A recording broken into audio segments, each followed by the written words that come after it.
प्यारे साथियों, आप सभी का स्वागत करता हूं अपने एमआरएस स्टडी परिवार में। तो डियर, आज की इस वीडियो में मैं यहां पे बात करने वाला हूं बिहार एलआरसी में जो 10,101 पद पे बहाली जो है आपका 2023 में निकाला गया था। इसका एग्ज़ाम लिया गया। एग्ज़ाम जो कि बीसीसी बोर्ड ने जो है कंडक्ट करवाया, ऑनलाइन एग्ज़ाम हुआ, उसका रिज़ल्ट आया। फर्स्ट मेरिट लिस्ट आए डॉक्यूमेंट वेरिफिकेशन के बाद, जिसमें कई सारे लोगों को सिलेक्ट किया गया।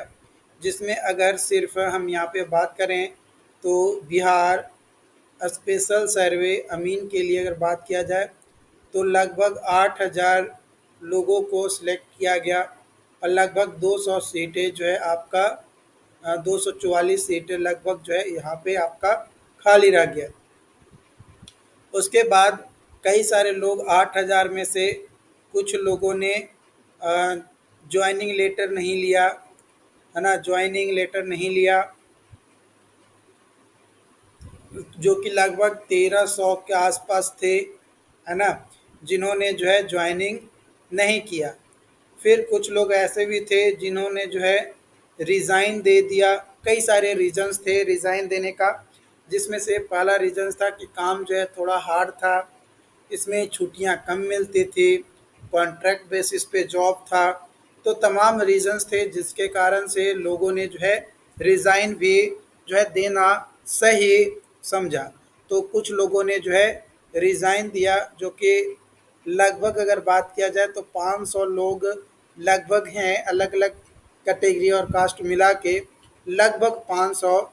तो इन सभी सीटों को अगर आप मिला दें, इन सभी सीटों को मिला दें तो लगभग 2,000 सीट आपका जो है यहाँ पे हो जाता है। ठीक है, इन 2,000 सीट्स पे आपका जो है वेटिंग लिस्ट अगर आता है तो आपका ज्वाइनिंग हो सकता है। और जिनका, क्योंकि आपको पता है कि ईबीसी का कट ऑफ, बीसी का कट ऑफ, ईबी ईडब्ल्यूएस का कट ऑफ, एससी का कट ऑफ, एसटी का कट ऑफ एंड यूआर का कट ऑफ, हर कैटेगरी वाइज कट ऑफ जो है वो आपका अलग अलग है ना। कट ऑफ जो है वो आपका अलग अलग है।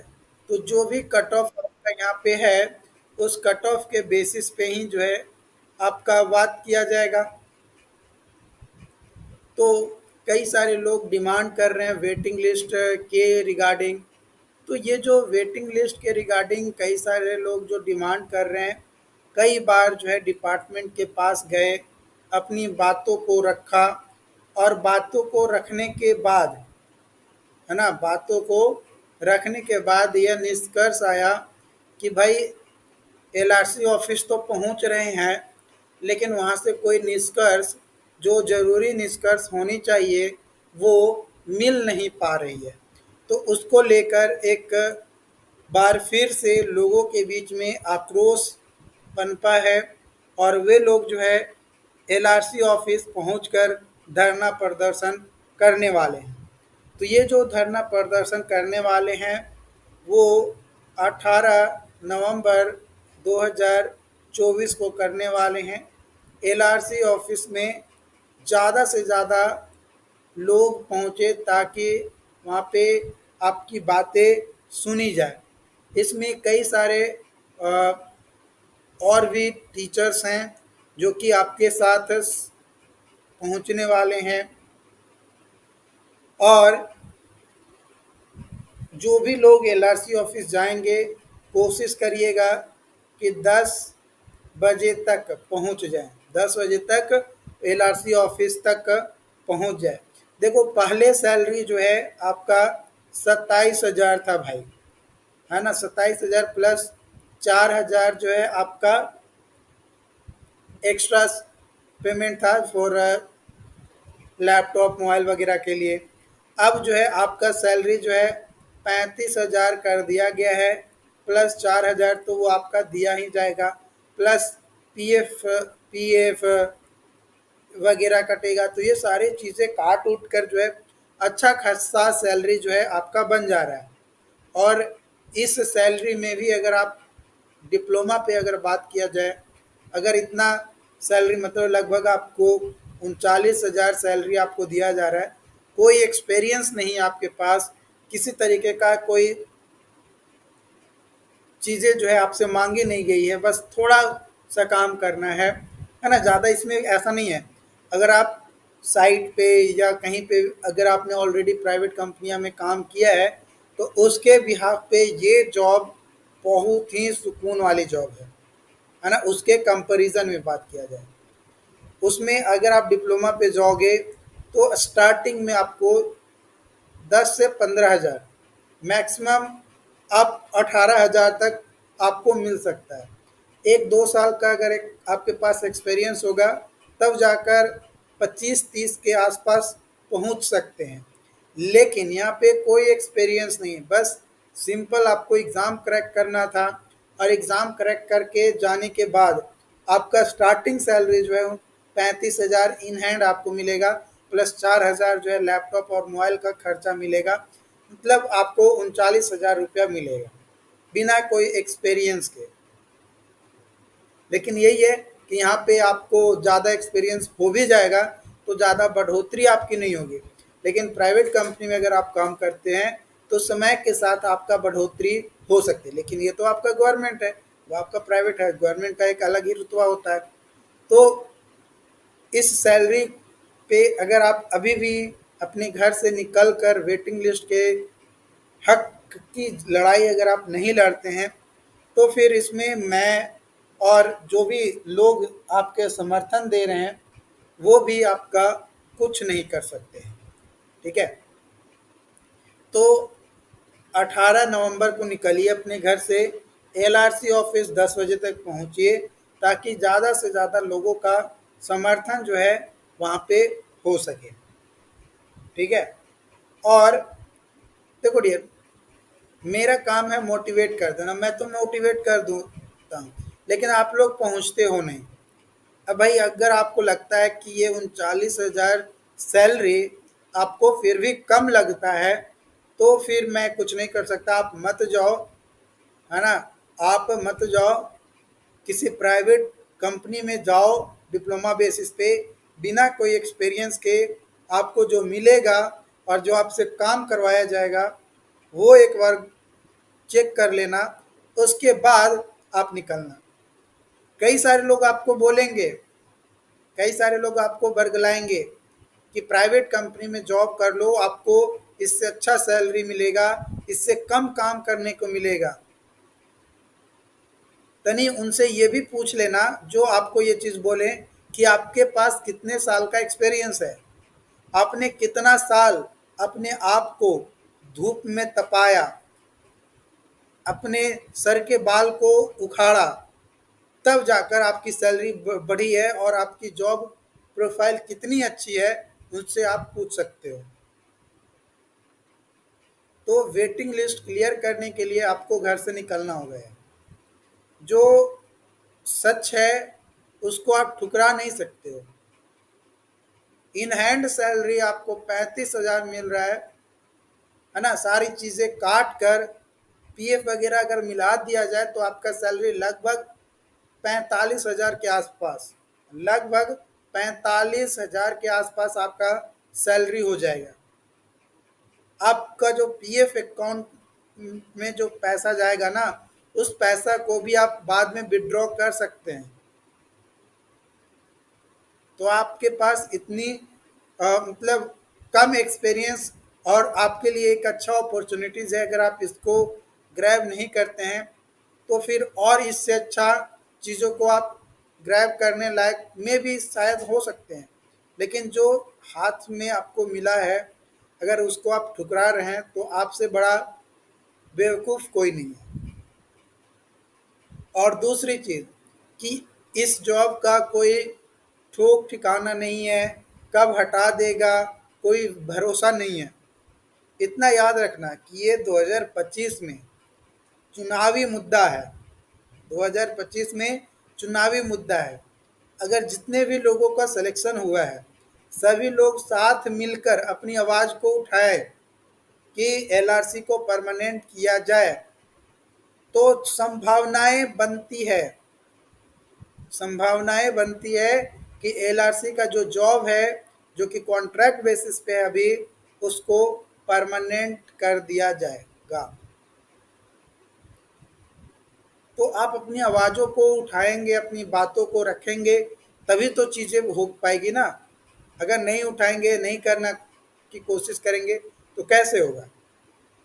तो यहाँ पे आप देख सकते हो कि जो आपका फर्स्ट मेरिट लिस्ट जारी किया गया था, उसमें जनरल का जो युवा रैंक है 2613 तक लिया गया था।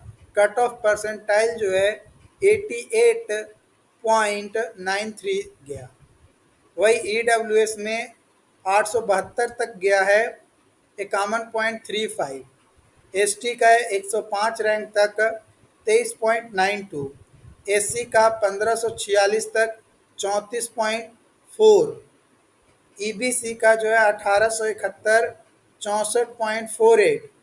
बीसी का 1696, 79.76। ईबीसी डब्ल्यू बी सी का यानी आरसीजी का 1461.2, है ना। सोच सकते हो, मतलब लड़कियों की जो औकात है वो आप देख सकते हो, मतलब जिनका 0.2 परसेंटाइल था, 0.2 परसेंटाइल, यानी लगभग 4-5 नंबर भी जिन लड़कियों का था ना, उनका सिलेक्शन यहाँ पे हो गया। 0.2 परसेंटाइल कितना ही नंबर होगा यार, आप खुद जोड़ सकते हो ना। 0.2, अगर मैं मैक्सिमम अगर लेकर चलें, एक क्वेश्चन 4 नंबर का, है ना, तो 0.2 गुने 400,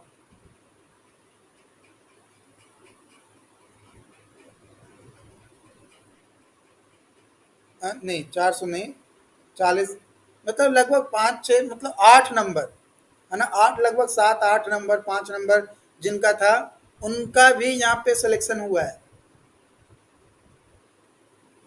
तो देख सकते हो लड़कियों का क्या है ना। और अलग अलग आप देख सकते हो।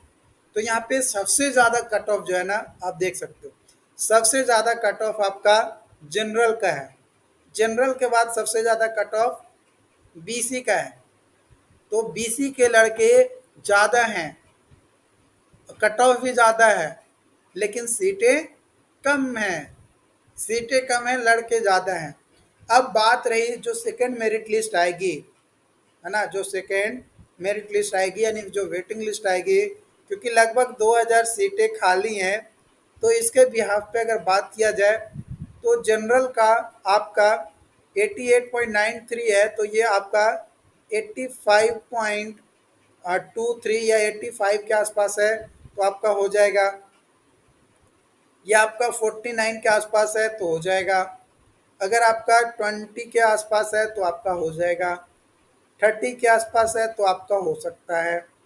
62 के पास में है तो आपका हो जाएगा। अगर 77 है या इसके आसपास है, तो आप संभावनाएं, अपनी उम्मीद रख सकते हैं कि आपका सिलेक्शन जो है एलआरसी में हो जाएगा। लेकिन अगर 77 पॉइंट से ज़्यादा कम है, तो भाई आप उम्मीद मत रखना। 77 पॉइंट से ज़्यादा कम है, या इसको ज़्यादा अगर करना चाहें तो 75 पॉइंट तक, जिनका 75 पॉइंट तक परसेंटाइल है, तो उनका सिलेक्शन हो सकता है। उससे नीचे वालों को भाई नहीं होगा। और बाकी जो हैं, इन लोगों का तो कुछ कहना ही नहीं। वे लोग तो खुद में भाई राजा हैं, उन लोगों के बारे में क्या ही बोला जाए।